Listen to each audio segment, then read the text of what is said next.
గృహజ్యోతికి అర్హతలున్నోళ్లు current bill కట్టొద్దు, ప్రజాపాలన ఆఫీసర్ను కలిసి zero bill పొందొచ్చు. Deputy CM Bhatti స్కీంపై తప్పుడు ప్రచారం నమ్మొద్దని సూచన.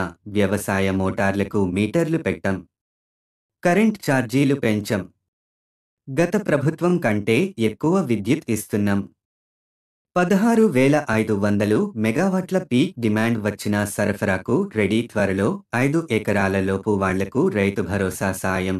ఈ నెల 12 నుంచి మహిళలకు వడ్డీ లేని రుణాలు అందజేస్తామని వెల్లడి.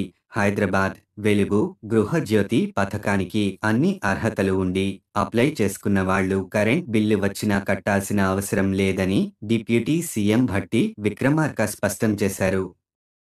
ఇప్పటికే అర్హులకు జీరో బిల్లులు, ఫ్రీ కరెంట్ ఇస్తున్నామని, ఎవరైనా అర్హులకు అందకపోతే ఆందోళన చెందాల్సిన అవసరం లేదని సూచించారు. శనివారం సెక్రటేరియట్లో మీడియాతో డిప్యూటీ సీఎం మాట్లాడారు. మరింత సమాచారం కోసం తదుపరి వీడియోలో కలుద్దాం. లైక్ చేయండి, షేర్ చేయండి, ఫాలో, కామెంట్, సబ్స్క్రైబ్ చేయండి.